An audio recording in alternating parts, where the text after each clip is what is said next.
Dant Rossi stared at his reflection in the bathroom mirror, tracing the scar that ran from his temple to his jawline. A permanent reminder that trust was a luxury he couldn't afford. At 42, he had built himself into a formidable real estate developer in Boston, constructing his empire through calculated risks and an unwavering resolve that both impressed and intimidated those around him. "Daddy, look what I made." Noah burst into the bathroom, his 9-year-old enthusiasm cutting through Don's brooding. The boy held up a detailed model skyscraper constructed from popsicle sticks. Don's stern expression softened, the only transformation anyone ever witnessed in him these days. "That's impressive craftsmanship, Noah. You've got an architect's eye," he said, ruffling his son's hair, noting how the boy had inherited his dark eyes, but thankfully not the coldness that had settled in them over the years. "Mom said it was just a bunch of sticks." Noah's smile dimmed. "Your mother doesn't always appreciate vision," Dant replied carefully, buttoning his tailored shirt. "Keep building. Remember what I told you. Success is just failure that ran out of oxygen." Noah recited, beaming with pride at remembering his father's mantra. From downstairs, Veronica's voice cut through their moment. "Noah, your tutor's here." Dant checked his watch -15 minutes early, like every Thursday for the past month, a pattern he'd noted but hadn't yet addressed. Later that evening, Dante sat in his home office reviewing property documents when Veronica appeared in the doorway. At 38, she remained striking, blonde hair falling in practiced waves, her figure maintained through rigorous discipline at exclusive fitness studios. "Terrence called again," she said, referring to her father. "He wants us at the lake house this weekend." Dant didn't look up. "I have meetings." "Of course you do." The acid in her tone was barely concealed. "You know he's not well, Dant. The doctors gave him 6 months at most." "I'm aware of your father's prognosis," Dant replied evenly. "I'll join you Saturday afternoon." Veronica lingered, her posture stiff.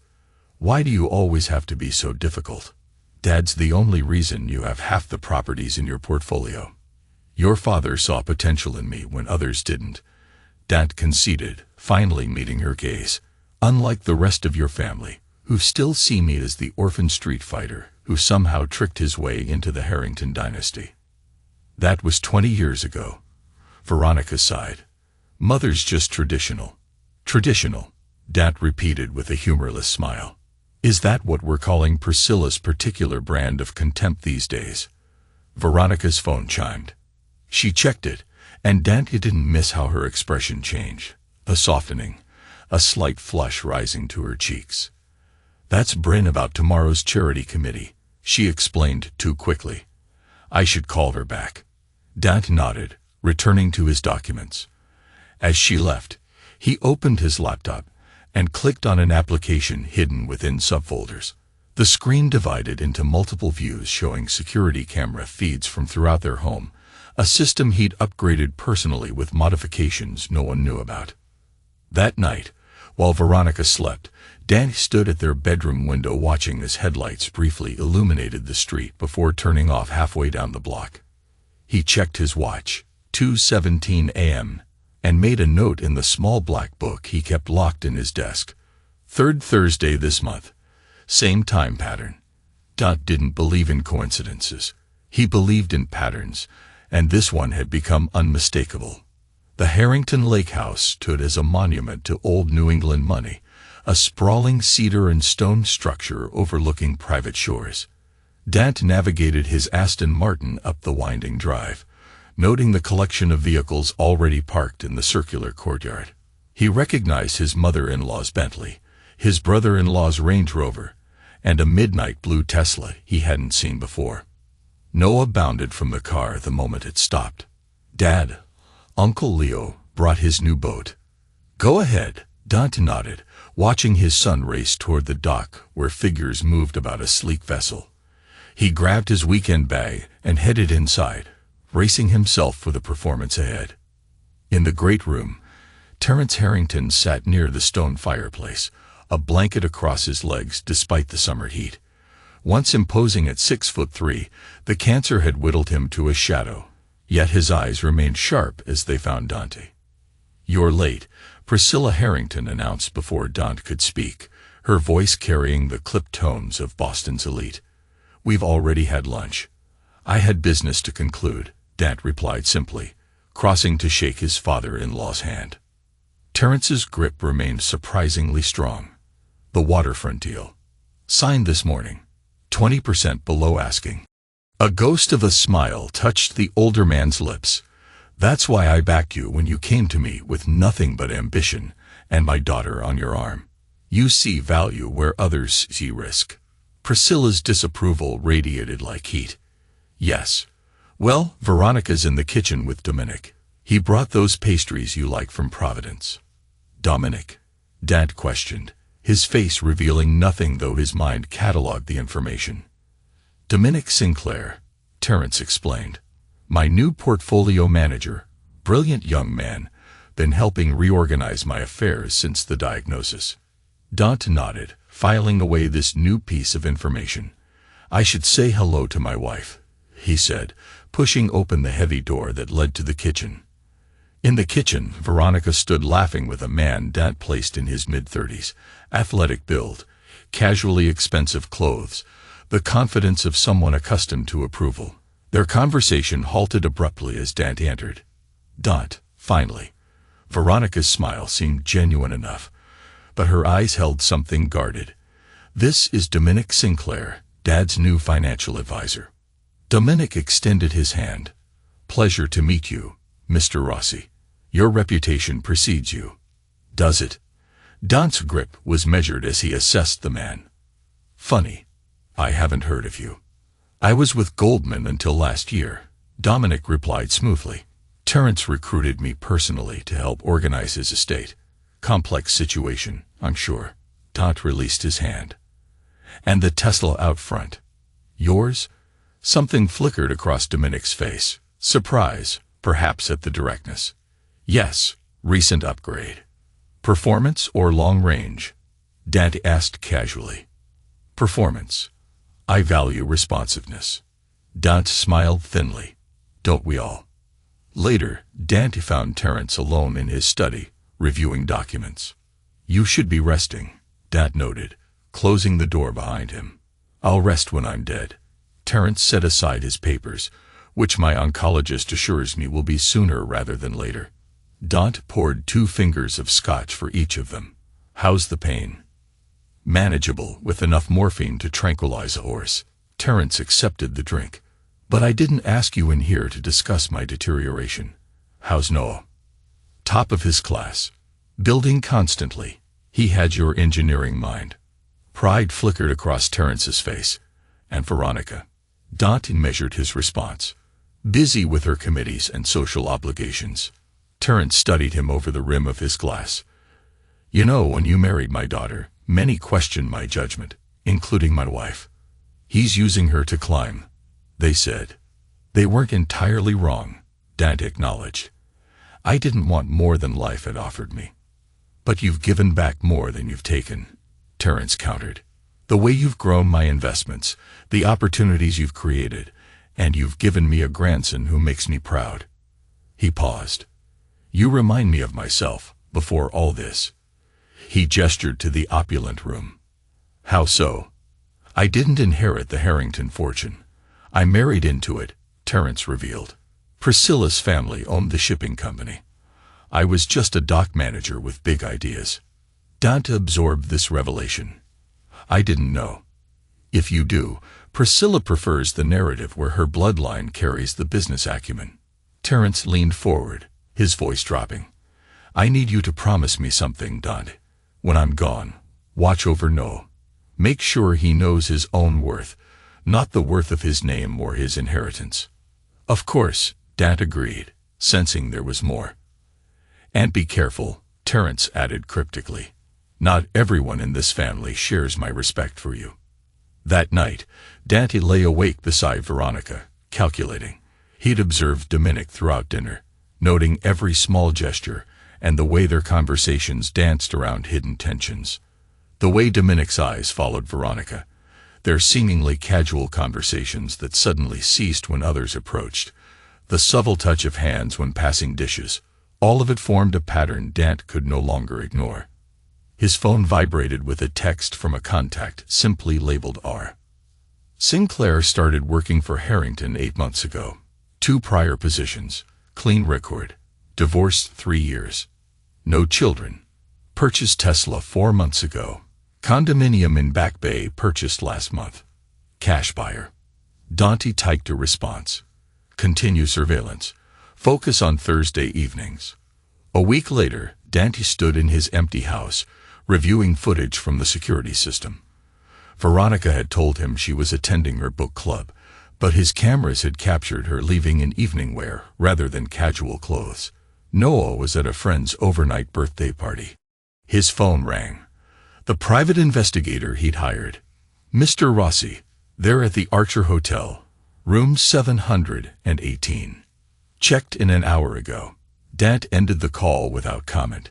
He walked to his office, unlocked a drawer, and removed a small digital recorder. For a long moment he stared at it, then placed it in his pocket and headed for the door. 2 hours later he returned. His expression unchanged, but something cold and resolute settled behind his eyes. He uploaded audio files to his computer, then made a phone call. We need to meet tomorrow morning. The following day, Terence Harrington suffered a massive stroke. He was rushed to Massachusetts General Hospital and placed on life support. The hospital corridors smelled of antiseptic and dread. Dant stood outside Terence's room, watching through the glass as machines breathed for his father-in-law. Priscilla sat rigidly at the bedside, her perfect posture a defense against collapse. Veronica paced near the window, repeatedly checking her phone. Dad, Noah's voice was small beside him. Is Grandpa going to die? Dant placed a hand on his son's shoulder. The doctors are doing everything they can. But you always say not to avoid answering questions. Noah persisted, his intelligence burning through childish platitudes. Yes, Dant admitted. Your grandfather is dying. Noah nodded solemnly. Mom keeps saying he'll be fine, but I heard the doctor talking. Your mother. Dant chose his words carefully. Sometimes people say things they wish were true instead of what is true. Is that why she told you she was at book club last night when she wasn't? Dante's attention sharpened. What do you mean, Noah? I forgot my overnight bag yesterday and came home to get it. Mom was dressed up, not like for book club. And she was talking on the phone saying she'd be there in 20 minutes and that he was working late again. Dante absorbed this information silently, impressed by his son's observational skills. Noah, there's something important I need you to understand. Adults sometimes keep secrets. Like you do with the cameras. Noah interrupted. Dante stilled. What cameras? The ones in the air vents and behind the bookshelves. Noah replied matter-of-factly. I found the app on your computer when I was looking for my architecture program. He looked up at his father. Are you and Mom getting divorced like Patrick's parents? Before Dante could answer, the door to Terence's room opened and a doctor emerged, his expression grave. Family of Mr. Harrington. They gathered in the small consultation room. Priscilla, Veronica, Dante, and Noah. Dominic hovered near the doorway, his presence unexplained but unchallenged. The stroke has caused catastrophic damage, the neurologist explained. Mr. Harrington specifically indicated in his advance directive that he doesn't want extraordinary measures if recovery is unlikely. There must be specialists, experimental treatments. Priscilla insisted, her composure cracking. I'm sorry, Mrs. Harrington.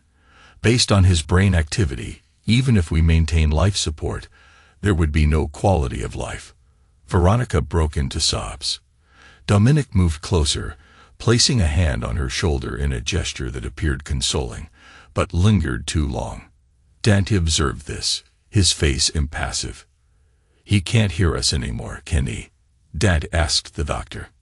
We can't be certain, but it's unlikely he's processing auditory information. Dante nodded, then surprised everyone by requesting a moment alone with Terence. In the hushed room, Dant stood beside the bed of the man who had been more father to him than mentor. "They're moving quickly," he said quietly, knowing no response would come. "But I've moved faster. Everything is in place, just as you asked." He placed a hand on Terrence's shoulder. "I'll protect Noah. And I'll make sure the truth comes to light." When the family returned, decisions were made. Life support would be withdrawn the following morning, per Terrence's wishes. As they prepared to leave, Dant noticed Dominic and Veronica exchanging glances, a silent communication that confirmed what he already knew. "Noah, go with your grandmother for a moment," Dant instructed. "I need to speak with your mother." When they were alone in the corridor, Dant studied his wife's face. Grief had smudged her makeup, but something else flickered behind her eyes. Calculation. "You should stay with your mother tonight," he said evenly. "She shouldn't be alone." Relief washed over Veronica's features. "You're right. I'll come home in the morning after it's done." "Take whatever time you need," Dant replied, his tone neutral. "I'll take care of Noah." Veronica attempted to touch his face, a gesture that once would have seemed loving, but now felt performative. "You're being surprisingly supportive." Dant stepped back from her touch. "Family comes first. That's what your father taught me." That night, while Noah slept, Dant worked methodically in his office, organizing files, making calls, transferring data to secure drives. He moved with the quiet purpose of a man preparing for a storm, ensuring that every detail was in order for what was to come. The plan he'd been crafting since discovering Veronica's betrayal was accelerating, forced into motion by Terrence's imminent death. His private phone rang at 2:17 a.m., exactly the time pattern he'd documented. "He's gone," the voice on the other end informed him, peacefully, "about 10 minutes ago." "And the other matter?" "Confirmed. They're together at his condominium. She arrived 30 minutes after leaving the hospital." Dant ended the call, allowing himself a moment of genuine grief for Terrence before returning to his preparations. On his computer screen, a folder labeled Testament contained subfolders organized with military precision. He clicked on one labeled Contingencies and began typing. 3 days later, Terrence Harrington was laid to rest in a private ceremony at the family mausoleum. Dant stood stoically with Noah at his side, observing how Dominic had positioned himself as the family's supportive friend, hovering particularly close to Veronica. After the service, Maxwell Porter, Terrence's longtime attorney, approached the family. "The will reading will take place at my office on Friday at 2 p.m., he announced. Mr. Harrington was very specific about the timing, and that all family members must be present. Priscilla sniffed dismissively. Dant hardly qualifies as family. "On the contrary, Mrs. Harrington," Porter replied evenly. "Mr. Rossi is explicitly named as an essential attendee." As they dispersed to waiting cars, Noah tugged at Dant's sleeve. "Dad, I need to tell you something." "What is it?" Dant crouched to his son's level. "Before Grandpa got sick, he gave me something to keep safe," Noah whispered. "He said not to tell anyone but you, and only after he was gone." Dant's interest sharpened. "What did he give you?" "A flash drive," Noah replied. "He said it was important for when the vultures start circling." Dant's expression remained neutral, even as pieces clicked into place. "You did well to keep it secret, Noah. Where is it now?" "Hidden in my Lego Millennium Falcon. The one no one's allowed to touch." "Perfect hiding place." Dant nodded approval. "Let's go home and take a look at what Grandpa wanted us to have."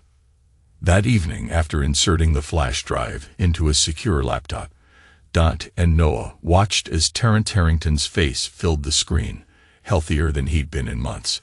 Eyes clear and determined.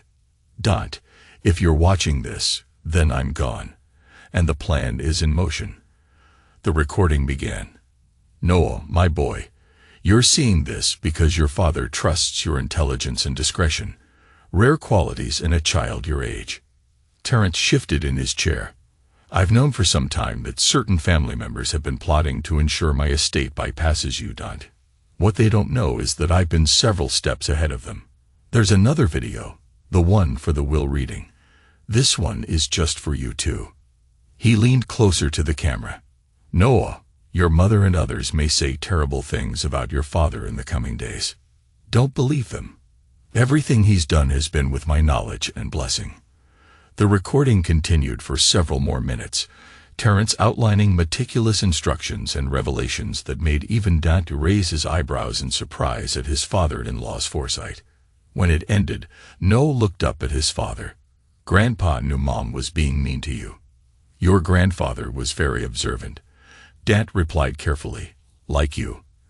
And now we have to be ready for the will reading. Yes, Dante confirmed, ejecting the flash drive. But I need you to do something difficult. For the next few days, we need to pretend we don't know anything. Noah nodded solemnly. Like spies. Exactly like spies, Dante agreed, noting how his son's intelligence and loyalty mirrored his own, traits that would serve him well in the storm to come. The days following Terence's funeral brought a shift in the Harrington family dynamic. Priscilla hosted continuous family gatherings at her Beacon Hill mansion, events to which Dante received pointedly late invitations. Do we have to go? Noah complained as Dante adjusted his son's tie before one such dinner. Great Aunt Philippa always pinches my cheeks and calls me poor fatherless boy, even though you're right there. We go because appearances matter, Dante explained patiently, and because information is power.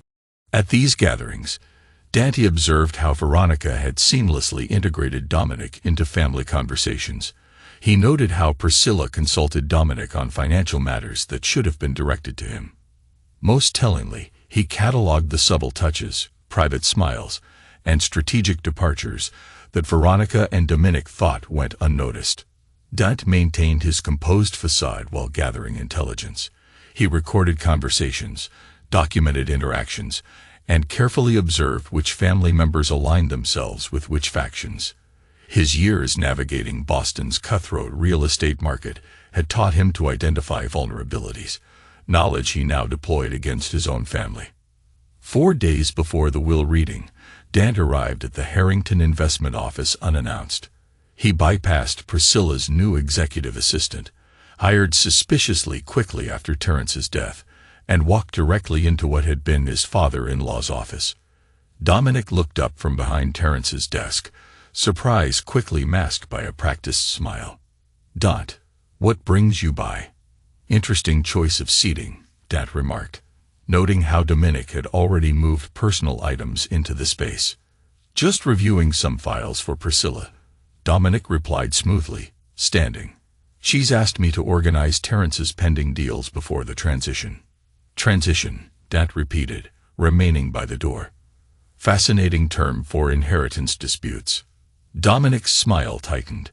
No one's disputing anything. The family's simply preparing for continuity. And where exactly do you fit into this family's continuity? Dante asked, his gaze unwavering as the room seemed to tighten with tension. Dante asked directly. I was Terence's trusted advisor, Dominic replied, a hint of defensiveness creeping into his tone. Priscilla has asked me to continue in that capacity. Among other capacities, I imagine, Dante commented, watching discomfort flicker across the other man's face. Tell me, Dominic, does your financial expertise extend to property seizures, asset redistribution, or are those Veronica's contributions to your pillow talk? The facade cracked momentarily, shock and anger flashing in Dominic's eyes before he regained composure.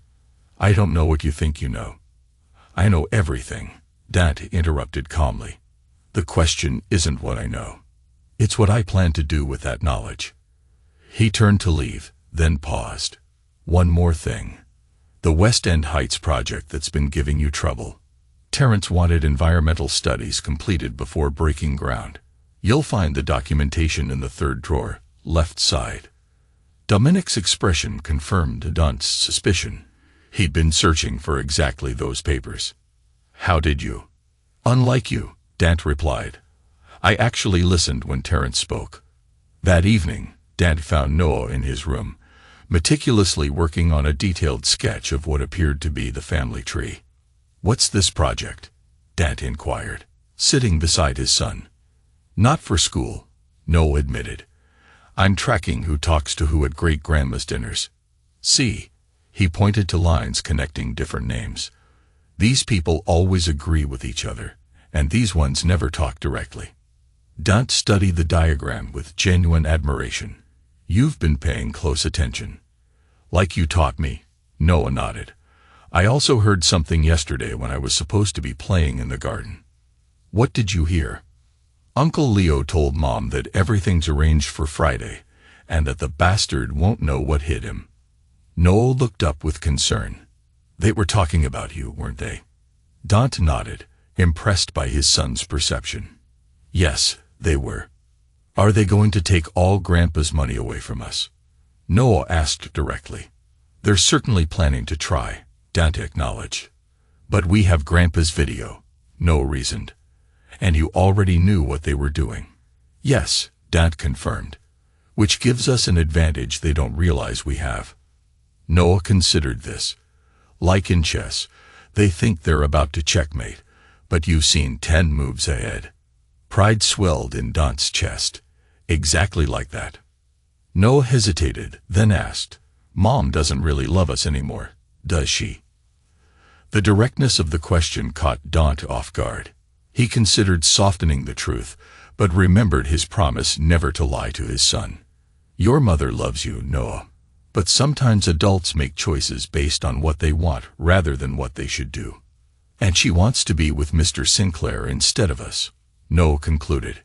It appears that way, Dante agreed. Noah nodded, surprisingly composed. Is that why you put the tracker on her car? And why you have the recordings? Dante raised an eyebrow. You've been very observant. I saw you under her car last month, Noah explained. And I found the voice recordings when I was looking for my game controller in your office. Rather than admonishing his son, Dante made a decision. Noah, there are things happening that are complicated. Adult problems. But you've shown me that you understand more than I've given you credit for. I'm not a baby, Noah stated firmly. No, you're not, Dante agreed. Which is why I'm going to tell you something important. The will reading on Friday isn't going to go the way your mother and grandmother expect. But for our plan to work, we need to continue acting like we don't know anything. What's going to happen? Noah asked, eyes wide with curiosity. Justice, Dad replied simply. Now, there's something specific I need you to do at the reading. Thursday evening, the night before the will reading, Dante sat in his parked car 3 blocks from Dominic's Back Bay condominium. Through binoculars, he watched as Veronica's Mercedes pulled into the private garage beneath the building. His phone buzzed with a text from our subject. B arrived at location. Will maintain surveillance until morning as instructed. Dante started his car and drove to a different destination, a modest apartment building in Somerville. He took the elevator to the 3rd floor and knocked on door 314. Maxwell Porter, Terrence's attorney, opened the door, appearing unsurprised. Right on time. Come in. The apartment was clearly not Porter's residence, but a temporary space. Minimal furniture, no personal touches.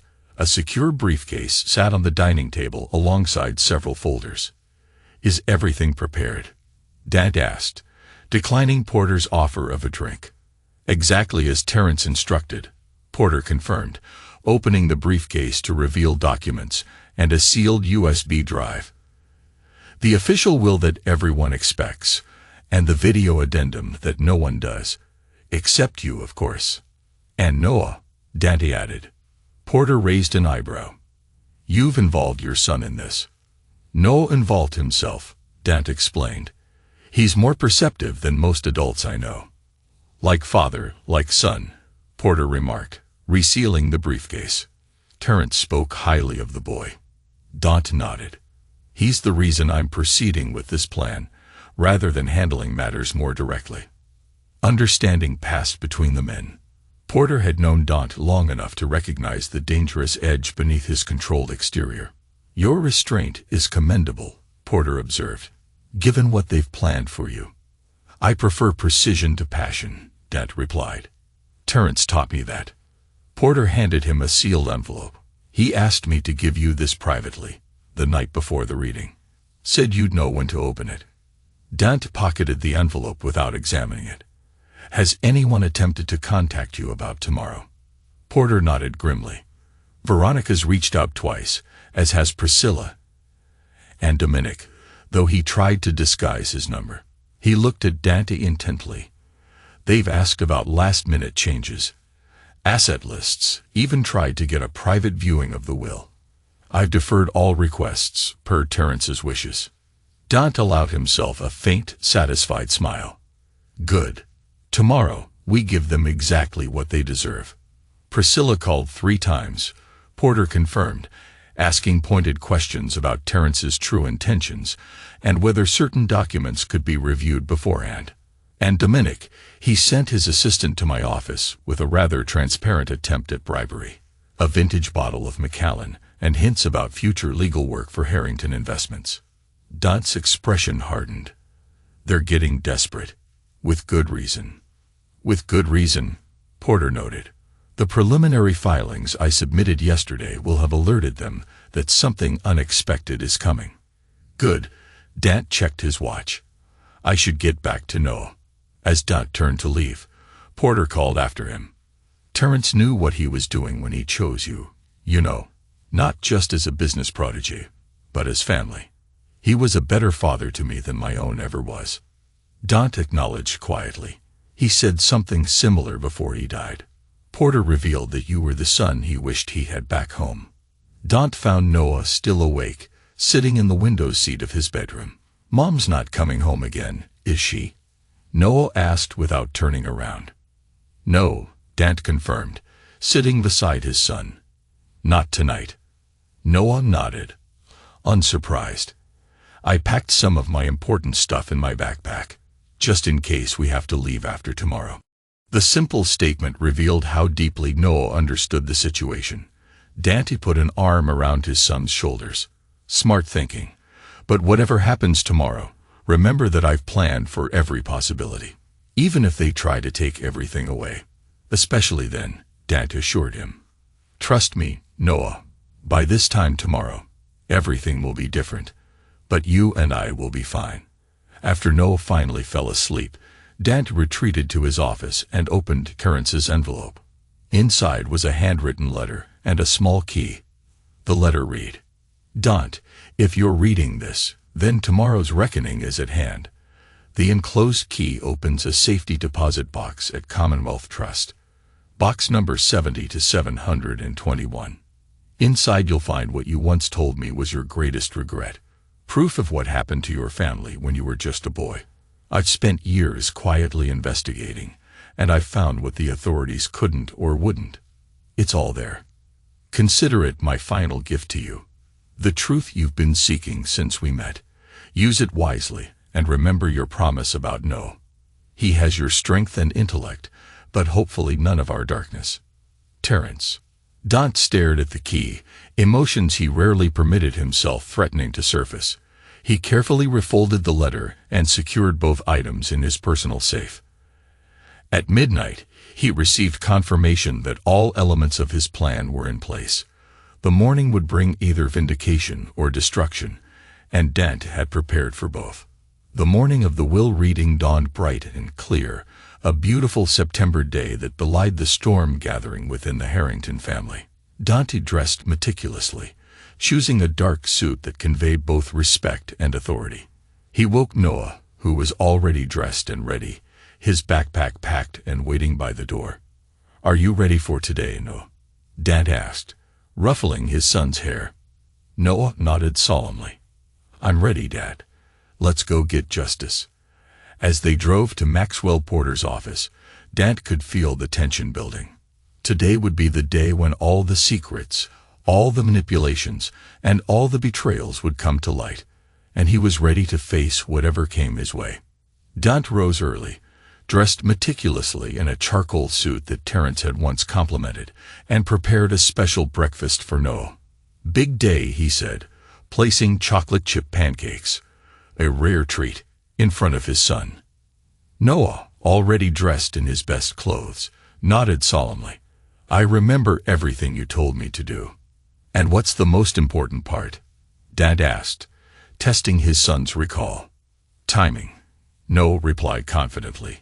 I don't say anything until after they're all being mean. And I only mention the video when you give me the signal. Perfect, Dad confirmed, impressed by his son's composure. No matter what happens, remember that we're a team. Noah squared his small shoulders. I'm not afraid of them. That makes one of us, Dad said with a rare smile. You're braver than I was at your age. At that moment, Don's phone buzzed with a text from Veronica. Meeting you and Noah at Porter's office. Don't be late. Don showed Noah the message. Notice anything? Noah studied it. She doesn't ask where she was all night. And she doesn't say anything nice. Very observant, Don nodded approval. What else? She assumes we'll just do what she says, Noah added after a moment. Like we need her permission. Exactly, Don confirmed, which tells us she's confident about what's going to happen today.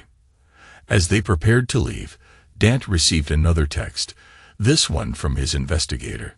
Packages delivered to all specified destinations. Confirmation receipts secured. What does that mean, Dad? Noah asked, reading over his shoulder. It means our chess pieces are in position, Dad explained. Now we just need to play the game. The offices of Porter Legal occupied the 14th floor of a downtown high-rise. Prestigious but understated, much like Maxwell Porter himself. When Dante and Noah arrived, the reception area was already filled with Harrington family members, all dressed in expensive morning attire that somehow managed to appear fashionable rather than somber. Priscilla Harrington sat regally in the center of the room, holding court like a queen among subjects. She acknowledged Dante and Noah with the barest nod before continuing her conversation with Veronica's brother, Leo. Veronica stood near the window with Dominic, their postures carefully maintaining a professional distance that didn't match the intimacy in their exchanged glances. When she spotted Dante and Noah, she separated from Dominic and approached them. There you are, she said, bending to straighten Noah's already perfect tie. I was beginning to worry. We're exactly on time, Dante pointed out. As requested. Yes. Well, Veronica's smile appeared strained. Mother's been asking for Noah. She wants him to sit with her during the reading. I want to stay with Dad. Noah replied before Dante could answer. A flash of annoyance crossed Veronica's features. Noah, don't be difficult. This is a family matter. Dad is family, Noah insisted, his voice carrying enough to turn heads. Priscilla's voice cut through the resulting silence. The boy should be with his grandmother and mother during this difficult time. After all, we are his blood relatives. Dante placed a protective hand on Noah's shoulder. Noah stays with me. The tension in the room escalated until Maxwell Porter emerged from his inner office. If everyone would please come in, we're ready to begin. The conference room was arranged with a large oval table, place cards indicating predetermined seating. Dante noted that his position was at the far end from Porter, while Priscilla, Veronica, and Dominic were clustered near the attorney. Mr. Sinclair, Porter addressed Dominic formally. While you were certainly close to Mr. Harrington, this reading is restricted to family members, unless specifically noted in the will itself. Dominic's confident smile faltered. Priscilla asked me to attend as the family's financial advisor. Nevertheless, Porter remained firm.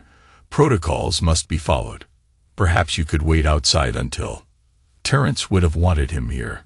Priscilla interrupted, curious but insistent. He's been managing the family investments since before my husband's illness. Porter consulted a document before him. Actually, Mr. Harrington did leave specific instructions about today's attendees. He looked up. Mr. Sinclair is permitted to stay, but must be seated apart from family members. This unexpected development created a ripple of murmurs. Dominic, attempting to maintain his dignified facade, moved to a chair against the wall. Dante observed this small disruption to their planned choreography with quiet satisfaction. Once everyone was seated, Porter began the formal proceedings. We are gathered today to execute the last will and testament of Terence Edward Harrington, as prepared and signed on August 4th of this year, approximately 1 month before his passing. He removed documents from his briefcase, along with a sealed envelope. Before I read the will itself, Mr. Harrington left specific instructions that this letter be read aloud first. Porter opened the envelope and began reading. To my family, assembled today, if you're hearing these words, then I have finally surrendered to the cancer that has been my unwelcome companion these past months. I wish to thank each of you for your presence in my life, though some of you have brought more comfort than others during my final days. Priscilla shifted uncomfortably as Porter continued. I have built Harrington Investments from a modest shipping company into a diversified corporation worth billions. The question of succession has weighed heavily on me, particularly as I observed the various ambitions and machinations around me as my health declined. Porter paused, glancing up briefly before continuing. I have made my decisions with clear mind and purpose, considering not just what each of you wants, but what you truly deserve. Some may be surprised, others outraged, but my decisions are final. The room was silent, anticipation thick, as everyone braced for what was to come next. The tension in the room thickened as Porter set aside the letter and lifted the official will. For the next 20 minutes, he detailed specific bequests, charitable donations, personal items to various relatives, shares in subsidiary companies to loyal employees. As the reading progressed, Dante observed the growing confusion and alarm on Priscilla's face. None of the major assets had yet been mentioned. Not the primary company holdings, not the family estates, not the considerable investment portfolios. Finally, Porter reached a section titled, Primary Disposition of Assets. The room fell completely silent. With respect to Harrington Investments and all associated holdings, properties, and financial interests comprising the primary family fortune, I hereby bequeath control as follows. Porter cleared his throat. 51% ownership shall transfer to my grandson, Noah Terence Rossi, to be held in trust until his 25th birthday. Until such time, voting control of these shares shall be exercised by his father, Dante Alessandro Rossi, who shall also receive direct ownership of 15% of company shares. Gasps and mutters erupted around the table. Priscilla's face drained of color, while Veronica's eyes widened in shock. The remaining 34% shall be divided among family members as follows: 20% to my wife, Priscilla, and 14% to my daughter, Veronica. This is outrageous. Priscilla slammed her hand on the table. Terence would never leave the majority of our family company to that opportunist. Mother, please. Veronica attempted to calm her, though her own face showed barely concealed fury. Porter continued reading, unfazed by the outburst. I make these allocations with full awareness of their implications. Dante has demonstrated the business acumen, strategic thinking, and ethical standards required to shepherd Harrington Investments through the coming decades until Noah is prepared to assume leadership. He'll get nothing. Dad hated her. Veronica burst out, gesturing wildly toward Dante. Her composure completely shattered. This can't possibly be legal, her mother laughed bitterly. Even your kid knows he's worthless. Around the table, various Harrington relatives nodded in agreement, years of simmering resentment toward the outsider who'd married into their fortune finally finding a voice. Dante remained perfectly still, his expression unreadable as the hostility in the room focused entirely on him. Noah pressed closer to his side, watching the adults with a composure beyond his years. As the chaos escalated, Porter attempted to restore order. If you'll allow me to continue. No, Priscilla interrupted. This is obviously a forgery. Terence told me explicitly that he was leaving everything to me, with Veronica as successor. We discussed it extensively during his final weeks. That's right, Veronica agreed desperately. Dad would never leave the company to Dante. He was just a charity case, someone Dad felt sorry for. The room was a storm of accusations and disbelief, the entire Harrington legacy thrown into turmoil by the man who had predicted every move. Amid the growing disorder, Noah suddenly stood up, his small voice cutting through the noise with surprising authority. "You forgot the video he recorded." The room fell silent as all eyes turned to the child. Maxwell Porter's expression revealed nothing. "What video are you referring to, Noah?" "The one Grandpa made before he died," Noah replied steadily. "He told me about it. He said people might say mean things, but that the truth was in the video." Dante placed a supportive hand on his son's shoulder as Veronica stared at her son in confusion. "Noah, what are you talking about?" she demanded. "There's no video." Porter intervened smoothly. "Actually, Mrs. Rossi, here is." He removed a sealed USB drive from his briefcase. Mr. Harrington recorded a video addendum to his will, with explicit instructions that it be played only after the initial reading, and only if there were objections. "This is absurd." Dominic spoke up from his position against the wall, a convenient video appearing just as Dante's position is threatened. "The video was recorded, notarized, and sealed in my presence," Porter replied coldly. "Its authenticity is beyond question." He connected the drive to a laptop, which projected onto a screen at the end of the conference room. The lawyer hit play, and the room fell silent as Terence Harrington's face appeared on screen. Gaunt but clear-eyed, his voice stronger than it had been in his final days. Terence Harrington's image filled the screen, his familiar office at the lake house visible in the background. Unlike the private recording Dante and Noah had viewed, this Terence appeared formal, almost judicial in his bearing. "If you're watching this," he began, "then two things have happened. First, I've died. Second, my will has been contested, most likely by my wife and daughter." He allowed himself a thin smile. Predictability has always been their weakness. Priscilla made a choked sound of outrage, but remained seated as Terence continued. "What follows is not just a clarification of my wishes, but evidence supporting my decisions. First, to address the inevitable claim that I hated Dante or considered him worthless. Nothing could be further from the truth." The video switched to footage clearly taken from security cameras in Terence's office. Various scenes played, showing Terence and Dante in deep discussion over business matters, their mutual respect evident. In one clip, Terence explicitly stated, "You've doubled our real estate holdings in 5 years, Dante. Not even I managed that kind of growth." The video returned to Terence.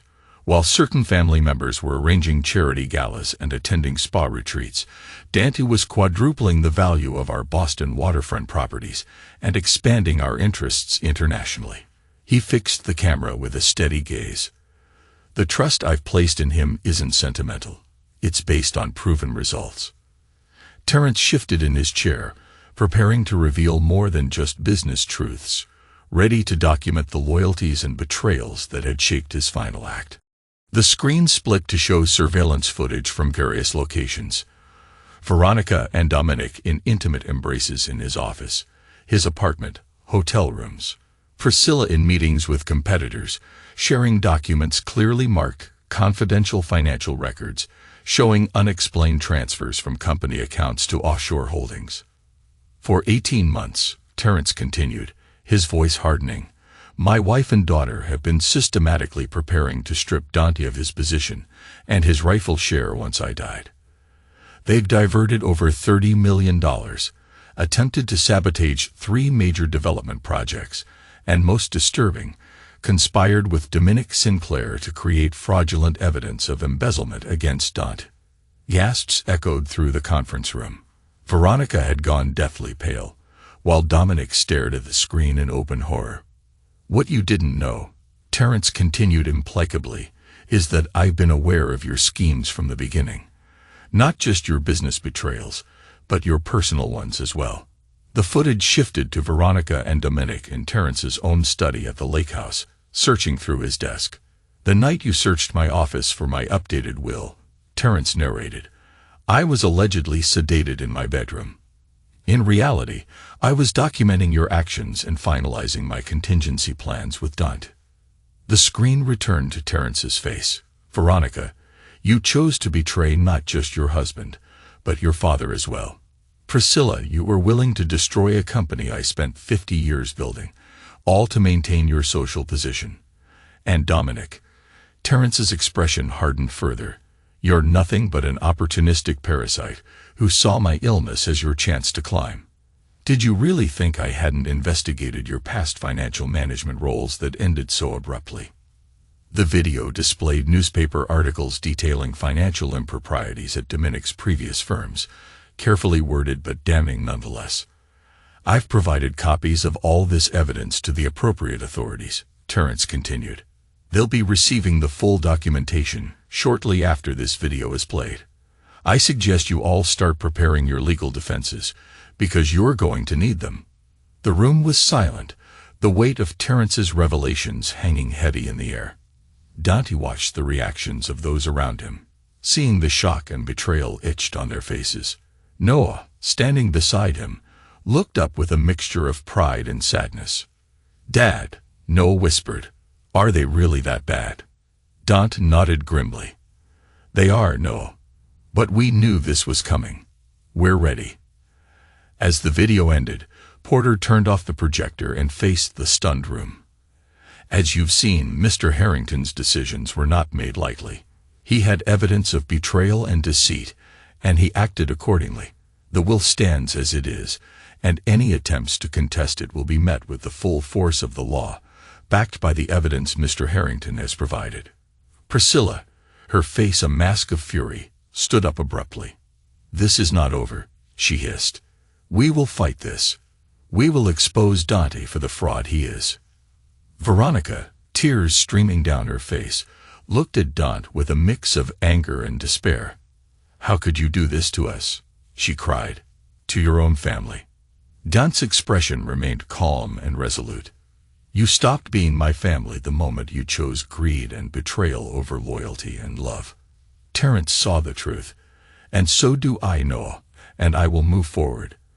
And we will build a future based on honesty and integrity, something you clearly know nothing about."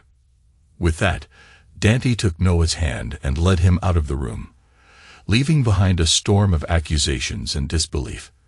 As they walked away, Dante knew that the battle was far from over, but he was ready to face whatever came next. Whether they pursue charges will depend on how you all conduct yourselves moving forward. Porter has full instructions. Terrence leaned back, suddenly looking very tired. "I had hoped for better for my family. Fortunately, in Dante and Noah, I found what was missing in those connected to me by blood: integrity and vision." His expression softened slightly. "Noah, if you're watching this, know that I'm proud of you. Listen to your father. He's a better man than most will ever acknowledge." The screen cut to black, then Terrence appeared one final time. "This recording serves as a legal addendum to my will. Any attempt to contest these provisions will trigger immediate forwarding of all collected evidence to federal prosecutors. Choose wisely." The video ended. The conference room remained in stunned silence for several long moments. Maxwell Porter calmly disconnected the USB drive. "I believe that addresses all objections to the will as read. Are there any questions?" Priscilla was the first to recover, her aristocratic composure reasserting itself despite her ashen complexion. "This is a fabrication, clearly manipulated footage. Every clip is time-stamped and has been authenticated by independent experts," Porter interrupted smoothly. "The originals are secured in multiple locations, along with considerably more material than was shown today." Veronica turned to Dominic, panic in her eyes. "You said there was no way he could have known. You promised me." "Be quiet, Veronica," Dominic hissed, already calculating his next move. Throughout these exchanges, Dante had remained silent, his hand steady on Noah's shoulder. Now he spoke, his voice quiet but carrying an authority that immediately commanded attention. "Terrence gave you all a choice. Accept his decisions or face legal consequences. I suggest you consider carefully." "You planned this," Veronica accused, tears of rage forming in her eyes. "You manipulated a dying man." "No, Mom," Noah interrupted, his young voice steady. "Grandpa showed me everything. He knew what you and Dominic were doing. He showed me the pictures. Veronica recoiled as if slapped. What pictures? Of you kissing Mr. Sinclair in Grandpa's house. Noah replied matter-of-factly. And in his car. And at his apartment when you said you were at yoga. The brutal simplicity of the child's statements silenced the room once again. Dante finally stood. Porter, I believe we've concluded business here. Noah and I will be available to sign any necessary documentation at your convenience. Wait just a minute, Leo protested, finding his voice. You can't just walk away with our family company. Actually, he can, Porter confirmed. As of this morning, all transfers have been legally executed. Dante now controls 66% of Harrington Investments, both personally and as trustee for Noah. You'll regret this, Priscilla promised, her voice venomous. We have friends in this city. Powerful friends. So do I, Dante replied evenly. And unlike you, I've earned their respect and loyalty. Unlike you, I've earned their respect and loyalty. I suggest you all think very carefully about your next moves, because I assure you, I'm prepared for whatever comes next, and I won't hesitate to use every resource at my disposal to protect what's mine and what's Noah's. With that, Dante took Noah's hand and led him out of the room, leaving behind a storm of accusations and disbelief. As they walked away, Dante knew that the battle was far from over, but he was ready to face whatever came next. He had the truth on his side, and that was all the advantage he needed. And unlike yours, mine aren't fair with her allies interested only in your social connections. He turned to Noah, ready to go. Noah nodded, gathering his backpack.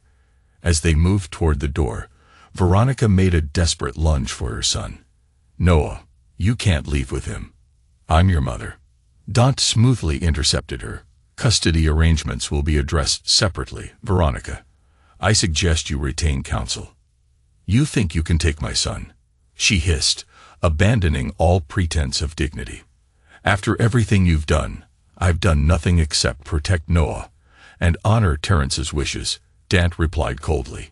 You're the one who needs to explain your actions to Noah, to the courts, and possibly to prosecutors. As they left the conference room, the sounds of chaos erupted behind them. Accusations, denials, threats. Noah walked beside his father, his small hand trustingly in Dante's larger one. Did we win, Dad? He asked quietly in the elevator. Dante looked down at his son, seeing strength and intelligence beyond his years. The battle, yes, but the war is just beginning. The aftermath of the will reading unfolded with the precision Dante had anticipated. Within hours, Boston's elite social circles buzzed with rumors. By evening, business publications had picked up the story of the Harrington succession surprise. Within days, Harrington Investments announced a restructuring under new leadership. Dante moved methodically, implementing changes he and Terrence had planned for months. He installed trusted executives, reviewed all ongoing projects, and ordered comprehensive audits of departments where Priscilla or Veronica had exercised influence. At home, changes were equally swift. The morning after the will reading, Dante had the locks changed and security systems upgraded. Veronica's personal items were packed by a professional service and delivered to Dominic's condominium. She hasn't even called, Noah observed on the third day, watching from the window as another delivery of his mother's belongings was loaded into a van. She's been busy, Dante explained neutrally. Her lawyer has been in contact with mine. In truth, Veronica had called, not to speak with Noah, but to alternately threaten and attempt to negotiate with Dante. He had recorded every conversation, directed all substantive matters to his attorneys, and refused to engage with her emotional manipulations. A week after the will reading, Dante sat in Terrence's former office, now his, reviewing reports when his assistant announced Maxwell Porter's arrival. The vultures are circling, Porter informed him without preamble, setting a folder on Dante's desk. Priscilla has engaged Sullivan from Bradshaw and Sullivan. Veronica's using Patricia Morgan. Expensive choices. What are they pursuing? Dante noted, unsurprised. Priscilla wants the will invalidated, claiming undue influence and diminished capacity. Standard playbook, minimal chance of success, given Terrence's precautions. And Veronica? Dad asked, already knowing the answer.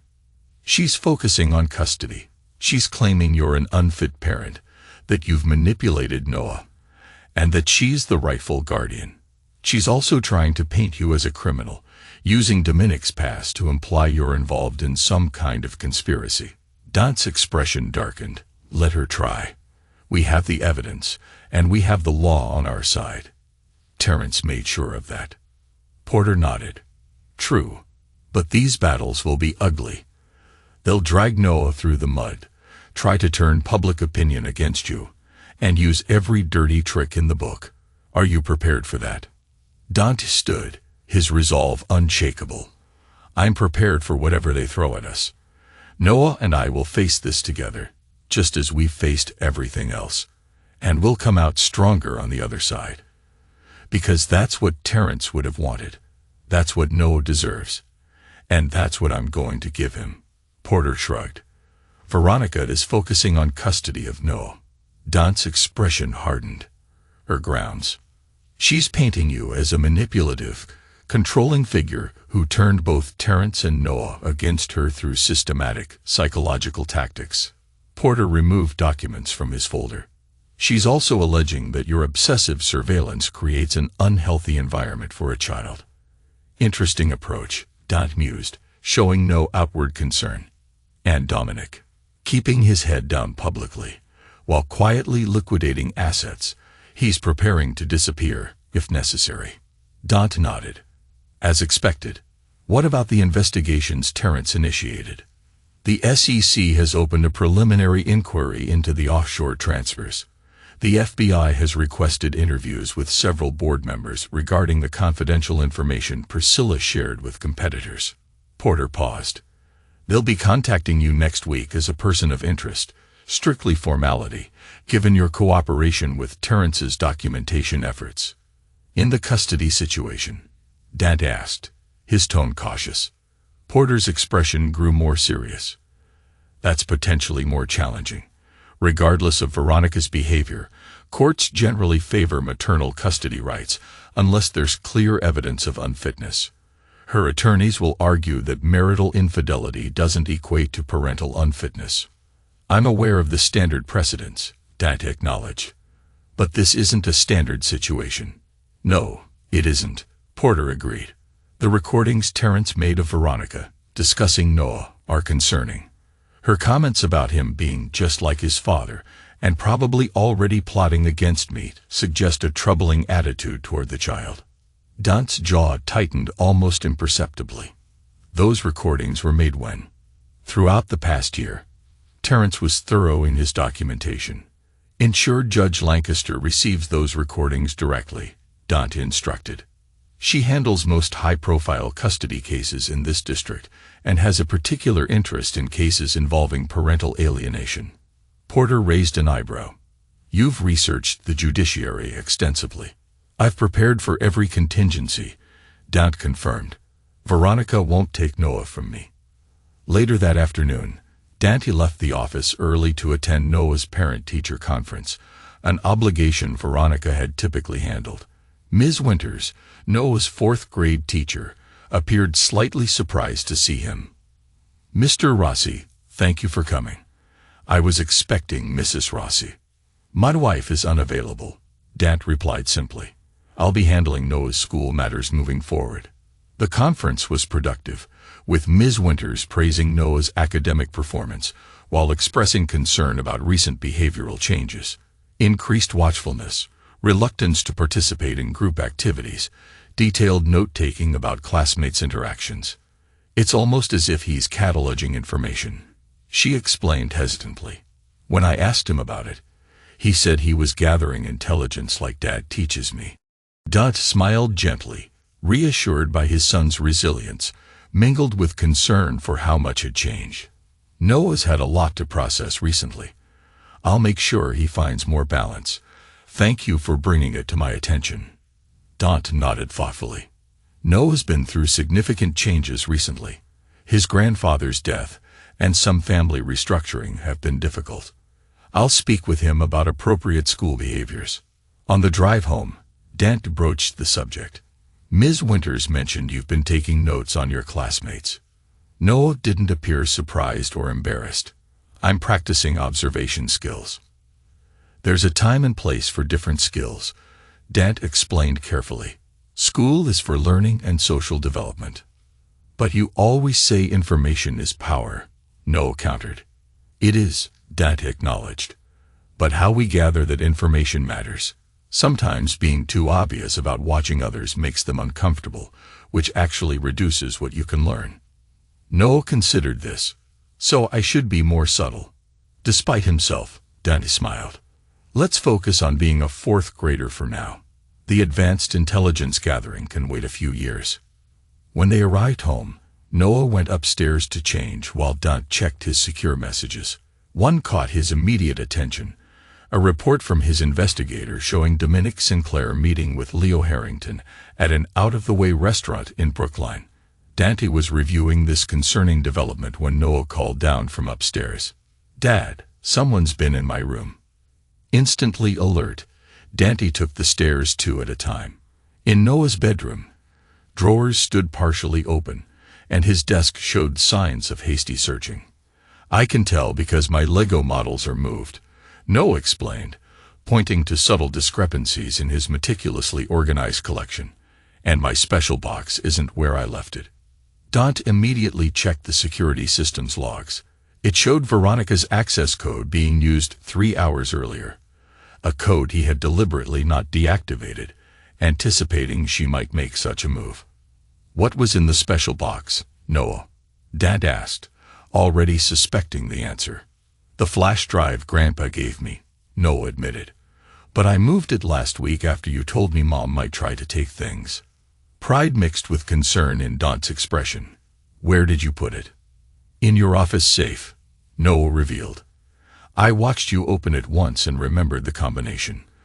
I figured that's where important things go. Relief washed through Dante. You did exactly right, Noah. Very quick thinking. He made an immediate call to his security team, ordering the installation of a sophisticated surveillance system throughout the house. Within hours, additional cameras and motion sensors were in place, and all access codes except Dant's and Noah's had been purged from the system. That evening, as Noah slept with Dant keeping watch from a chair in the corner of his room, Dant's phone rang with a number he recognized. Veronica. Where is it? She demanded without preamble. Hello to you too, Veronica, Dant replied calmly. Breaking and entering is a serious crime, even when you use an access code. Don't lecture me about crimes, she hissed, her anger simmering just beneath the surface. Not after what you've done. Where's the flash drive? Safe, Dant answered simply, along with copies of the security footage showing you searching our son's room today. Another interesting exhibit for the custody hearing. You've poisoned my son against me, Veronica accused, her voice cracking. Turned my father against me, stolen everything that should have been mine. I did nothing of the sort, Dant countered evenly. Your own actions accomplished all that. You chose Dominic over your family. You chose greed over loyalty. You chose deception over honesty. Those were your decisions, Veronica, not mine. You'll pay for this, she promised, her voice suddenly cold. You think you've won, but you have no idea what's coming. Actually, I do, Dant replied. Leo was planning something with Dominic, something desperate involving the Boston South development. You should warn them that the construction site has new security measures. The stunned silence on the other end confirmed his suspicions. How did you? I see everything, Veronica. I always have. Dant's voice was calm, but carried an unmistakable warning. Tell Leo and Dominic to stand down. Further actions against me or Noah will only worsen their situations. This isn't over, Veronica insisted before hanging up. No, Dant agreed to the silent room. It's not. The following morning brought news that Priscilla Harrington had been hospitalized following what was described as a minor stroke. Medical privacy laws prevented Dante from getting details, but his sources reported her condition as serious but stable. "Should we visit great-grandma in the hospital?" Noah asked at breakfast. "We can send flowers," Dad offered, studying his son. "Would you like to see her?"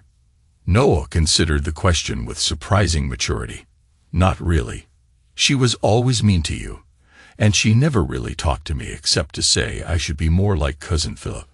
"Sometimes illness changes people's perspectives," Dad noted, giving Noah the option. "Did it change Grandpa's?" Noah asked perceptively.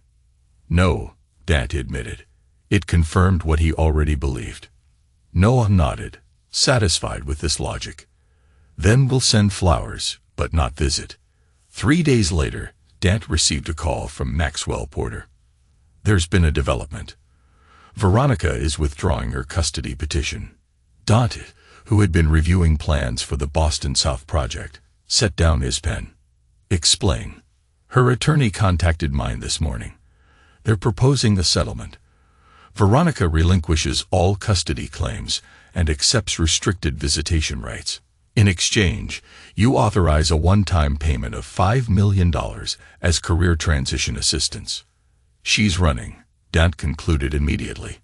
"With Dominic." "That would be my assessment," Porter agreed. "The proposed settlement includes a non-disclosure agreement and mutual non-disparagement clauses." Dant considered the implications. "Have the money traced when it moves. I want to know exactly where they go." "You're accepting the offer?" Porter asked, gauging his response. "Yes," Dant replied with resolve. "It's a small price to pay for Noah's peace and our future." Porter sounded surprised. "With modifications," Dant clarified. "No lump sum. The money will be placed in a trust with quarterly payments of $250,000. Payments cease immediately if she attempts contact with Noah outside the supervised visitation parameters." "That's actually quite generous," Porter observed. "It's not generosity," Dant corrected. "It's insurance. As long as she's receiving payments, she'll comply with the restrictions. The moment she receives a lump sum, she becomes unpredictable."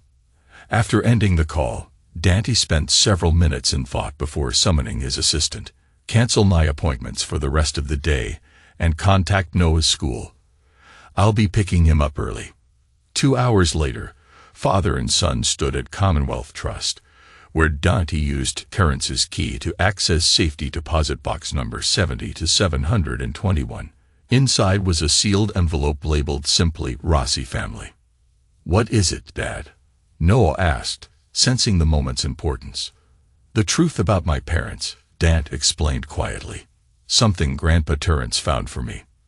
That night, after Noah was asleep, Dant finally opened the envelope. It contained police reports, private investigator findings, and newspaper clippings related to the car accident that had killed his parents when he was 11. An accident that had never seemed truly accidental to the orphan boy. The documents confirmed what Dant had suspected for decades. The brake lines had been cut. The crash had been orchestrated by business rivals of his father's small construction company. Names were listed, evidence outlined. Connections exposed, all leading to a prominent Boston family, whose patriarch had died just 3 years earlier, taking accountability to the grave. Dant read every document twice, then carefully resealed them. Justice in that matter had become impossible, but Terrence's final gift had at least provided closure. It also reinforced for Dant the importance of protecting Noah from those who would cause him harm, no matter who they were.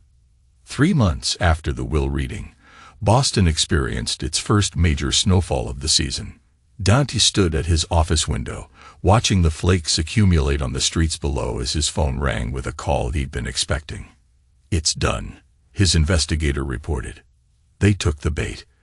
Dominic accessed the fabricated server files using the credentials your IT team planted, and the monitoring software installed successfully when he downloaded what he thought were confidential development plans. "We now have complete access to his laptop and phone." Dant nodded in satisfaction. Maintain surveillance. Let me know when they make their move. The trap had been meticulously designed over weeks. Following the custody settlement, Veronica and Dominic had indeed fled Boston, first to New York, then to Miami. They had been tracked every step of the way, their communications monitored, and their movements anticipated. Dante had ensured that every contingency was covered, every potential threat neutralized. Now, as the snow fell outside, Dante prepared for the final confrontation. He had the evidence, the leverage, and the resolve to see this through to the end. For Noah, for Terence, and for the truth that had been buried for too long. The storm outside mirrored the one brewing within the Harrington family, and Dante was ready to face it head-on. But Dante had known they wouldn't stay away permanently, not with their thirst for revenge, and Dominic's financial situation deteriorating as his reputation in financial circles collapsed. The bait, seemingly vulnerable server access to Harrington Investments' planned waterfront development, had been Dominic's last hope of recovering his losses. The files contained enough authentic information to appear legitimate, while the supposedly confidential investor lists and financial projections were carefully crafted fiction. That evening, Dante took Noah to the symphony, a tradition they had established in recent months. The boy had shown surprising appreciation for classical music, another trait that reminded Dante of Terence. "Dad," Noah whispered during intermission, "that man 3 rows behind us keeps looking at us." Dante, who had already noted the individual in question, nodded approvingly at his son's awareness. "Good observation. He works for your great-grandmother. Is he spying on us?" "Gathering information," Dante corrected mildly. "Priscilla wants to know how we're doing." Since her stroke, Priscilla Harrington had retreated from public life, recuperating in her Beacon Hill mansion. Her legal challenges to the will had been quietly withdrawn after Porter delivered a detailed dossier of her financial improprieties to her attorneys. "Should we say hello to him?" Noah asked. "No," Dante replied, "but we'll give him something interesting to report." As they left the symphony hall, Dante deliberately walked past the man, pausing just long enough to say, "Tell Priscilla that Noah enjoyed Tchaikovsky immensely. Perhaps she'd like to hear him play piano sometime, if she can behave appropriately." The man's stunned expression confirmed he hadn't expected to be identified so easily. 2 weeks later, as Christmas approached, Noah came home from school with an unexpected request. "Mom called me today," he announced during dinner. Dante immediately set down his fork. "She called you directly?" "At school." Noah nodded. "During lunch. She said she misses me and wants to see me for Christmas. She said I could bring presents for her and Uncle Dominic to the park on Saturday." Dante maintained a calm exterior despite his fury at this violation of the custody agreement. "What did you tell her?" "That I needed to ask you first," Noah replied. "And that she wasn't supposed to call me without permission." "You handled that perfectly," Dante assured him. "How did that make you feel, hearing from her?" Noah considered the question seriously. "Weird, like she was a stranger pretending to know me." He hesitated. "She sounded different. Kind of desperate." Dante nodded, filing this information away. "Would you like to see her on Saturday?" "No," Noah answered without hesitation. "It feels like a trap." Pride mingled with concern in Dante's chest. His son was developing the same instincts that had kept Dante alive and successful. But he wondered if such wariness was healthy in a child so young. In the quiet of their home that night, he promised himself that he would, one day, give Noah back the safety and peace that he deserved. "We'll respect your decision," Dante assured him. "I'll have Mr. Porter handle the communication." Later that night, Dante received the alert he'd been anticipating. Dominic had activated the compromised server access from a hotel IP address in Cambridge. Live monitoring showed him downloading financial data related to Harrington's new development. Data deliberately salted with proprietary information that would trigger federal securities violations when used. Dante made 3 calls in sequence. First to his security team, then to Porter, and finally to an FBI contact Terence had cultivated years earlier. The trap was sprung. At dawn, federal agents arrested Dominic Sinclair in the lobby of the Cambridge Royal Hotel. The charges: corporate espionage, attempted securities fraud, and conspiracy. His laptop contained not only the planted evidence, but also emails revealing his and Veronica's plans to use the stolen information to sabotage the waterfront project. Veronica managed to evade the initial arrest, having left the hotel hours earlier. But her options were rapidly diminishing as her accounts were frozen and her face appeared on law enforcement bulletins. 3 days later, as Dant worked late in his home office, the security system alerted him to movement on the property perimeter. The cameras showed a hooded figure approaching the house from the garden side, a figure whose gait he immediately recognized despite the disguise. Rather than triggering the alarm, Dant disabled the internal security system for 3 minutes. He sat calmly at his desk, a glass of scotch in hand. As Veronica slipped in through the garden door, using an old service key she must have kept, she found him waiting. "You should have changed all the locks," she said, her voice hollow with exhaustion and defeat. "I knew you'd find a way in regardless," Dant replied evenly. "And I'd wanted this conversation." Veronica looked haggard, her designer clothes replaced by nondescript attire. Her once perfect hair now dyed brown and cut short. "Where's Noah?" she asked, her voice trembling slightly. "Safe," Dant assured her. "And not here." She nodded, sinking into a chair across from him. "Dominic's been arrested." "Yes, you set him up." "I created an opportunity," Dant corrected. "He made his own choices." Veronica studied him with red-rimmed eyes. "You've taken everything from me." "You had everything," Dant countered calmly. "A husband who provided for you, a son who adored you, a father who indulged you. You threw it all away." "For what?" she asked bitterly. "A younger man who actually desired me." Bitterness laced her words. "You stopped seeing me years ago, Dant. I became just another asset in your portfolio." "That's not true," Dant replied. "But it's a convenient narrative for justifying betrayal." She laughed humorlessly. "Always so controlled, so calculated. Do you feel anything at all, Dant? Did you ever love me? Or was I just your ticket into my father's world?" "I loved you once," Dant acknowledged, surprising her with his honesty. "But love isn't enough to sustain a relationship. Trust is. Loyalty is. And you chose to betray both." Veronica's expression hardened. "And what about you? You've manipulated everyone around you. Terrence, Noah, even me. You're no better than I am." "Perhaps not," Dant conceded. "But I'd never pretended to be anything other than what I am. You, on the other hand, have spent your life hiding behind lies and deceit. And now you're paying the price for those choices." Veronica stood, her resolve crumbling. "I just want to see Noah. One last time." "That's not possible," Dant said firmly. "Not after everything you've done. You've forfeited that right." She nodded, tears streaming down her face. "I suppose I deserve this. I just wanted to be loved, Dant. Truly loved." "Love isn't something you take, Veronica," Dant said softly. "It's something you earn. And you chose to throw mine away." As she turned to leave, Dant made one final offer. "If you surrender peacefully, I'll make sure no one knows you loved him.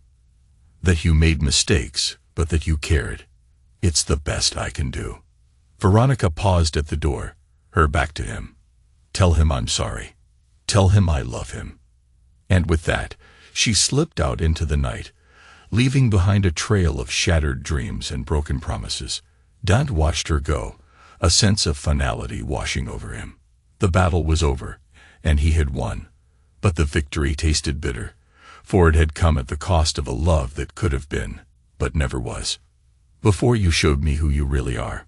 Silence stretched between them, years of resentment and lies filling the space. "I need money," Veronica finally said. "Enough to disappear somewhere they won't find me." "Who is they?" Dant asked, though he already knew. "The people Dominic borrowed from," she admitted. "They're not the type who accept excuses." Dante studied her for a long moment. You came here hoping I'd help you escape the consequences of your actions. Again. You're still Noah's father, she tried, her voice pleading. Whatever happened between us? Stop, Dante interrupted, his voice suddenly hard. Don't use Noah to manipulate me. Not anymore. He stood, walking to his safe. After entering the combination, he removed a passport and an envelope. This contains $100,000 and identity documents for Victoria Bennett. A car is parked 3 blocks north with the keys in the visor. Drive to Portland, Maine. A ticket on tomorrow's ferry to Nova Scotia is waiting at Will Call. Veronica stared at him in disbelief. You're helping me. I'm ensuring Noah doesn't lose his mother to prison or worse, Dante clarified.